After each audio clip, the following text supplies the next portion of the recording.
savons du reste que toute chose concourt au bien de ceux qui aiment Dieu, de ceux qui sont appelés selon son dessein. Car ceux qu'il a connus d'avance, il les a aussi prédestinés à être semblables à l'image de son Fils, afin que son Fils soit le premier-né de beaucoup de frères.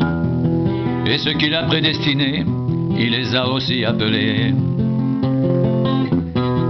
Et ceux qu'il a appelés, il les a aussi justifiés. Et ceux qu'il a justifiés, il les a aussi glorifiés. Que dirons-nous donc à l'égard de ces choses? Si Dieu est pour nous, qui sera contre nous? Lui qui n'a point épargné son propre Fils, mais qui l'a livré pour nous tous, comment ne nous donnera-t-il pas aussi toutes choses avec lui? Qui accusera les élus de Dieu? C'est Dieu qui justifie. Qui les condamnera? Christ est mort. Bien plus, il est ressuscité. Il est à la droite de Dieu et il intercède pour nous.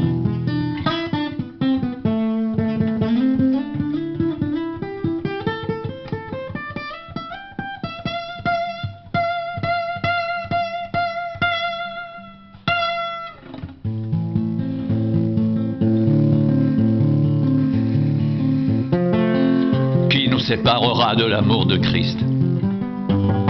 Sera-ce la tribulation ou l'angoisse, ou la persécution, ou la faim, ou la nudité, ou le péril, ou l'épée? Selon qu'il est écrit, c'est à cause de toi qu'on nous met à mort tout le jour, qu'on nous regarde comme des brebis destinées à la boucherie. Mais dans toutes ces choses, nous sommes plus que vainqueurs par celui qui nous a aimés.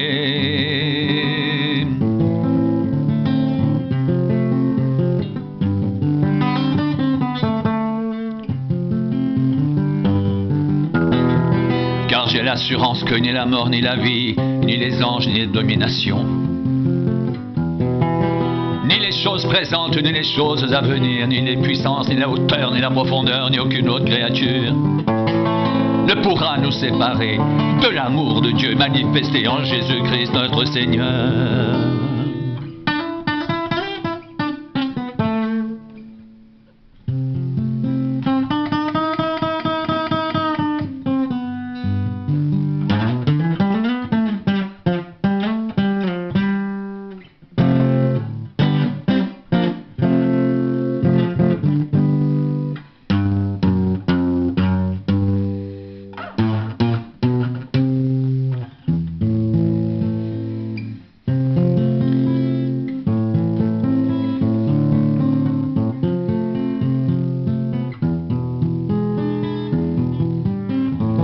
Mais dans toutes ces choses, nous sommes plus que vainqueurs par celui qui nous a aimés. Car j'ai l'assurance que ni la mort, ni la vie, ni les anges, ni les dominations, ni les choses présentes, ni les choses à venir, ni les puissances, ni la hauteur, ni la profondeur, ni aucune autre créature ne pourra nous séparer de l'amour de Dieu manifesté en Jésus-Christ notre Seigneur.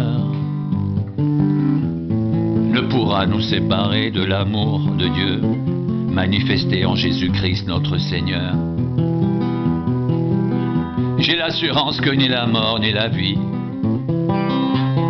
ni les anges, ni les dominations, ni les choses présentes, ni les choses à venir, ni les puissances, ni la hauteur, ni la profondeur, ni aucune autre créature ne pourra nous séparer de l'amour de Dieu manifesté en Jésus-Christ notre Seigneur, en Jésus-Christ notre Seigneur.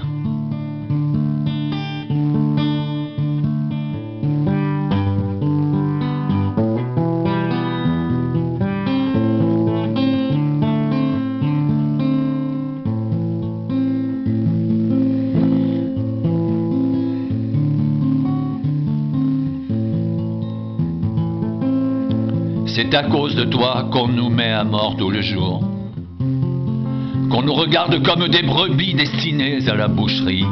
Mais dans toutes ces choses, nous sommes plus que vainqueurs par celui qui nous a aimés. Car j'ai l'assurance que ni la mort, ni la vie, ni les anges, ni les dominations, ni les choses présentes, ni les choses à venir, ni les puissances, ni la hauteur, ni la profondeur, ni aucune autre créature ne pourra nous séparer de l'amour de Dieu manifesté en Jésus-Christ notre Seigneur. ne pourra nous séparer de l'amour de Dieu, manifesté en Jésus-Christ notre Seigneur, manifesté en Jésus-Christ notre Seigneur. Rien ne pourra nous séparer de l'amour de Dieu, manifesté en Jésus-Christ notre Seigneur. En Jésus-Christ notre Seigneur.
J'estime que les souffrances du temps présent ne sauraient être comparées à la gloire à venir qui sera révélée pour nous. Aussi la création attend-elle avec un ardent désir la révélation des fils de Dieu, car la création a été soumise à la vanité non de son gré, mais à cause de celui qui l'y a soumise, avec l'espérance qu'elle aussi sera affranchie de la servitude de la corruption, pour avoir part à la liberté de la gloire des enfants de Dieu. Or nous savons que jusqu'à ce jour, la création tout entière souffre, soupire et souffre les douleurs de l'enfantement.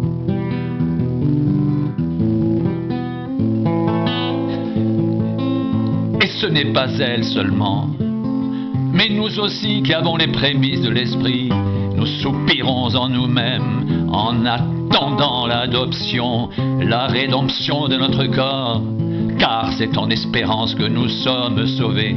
Or l'espérance qu'on voit n'est plus espérance. Ce qu'on voit, peut-on l'espérer encore? Mais si nous espérons ce que nous ne voyons pas, nous l'attendons avec persévérance.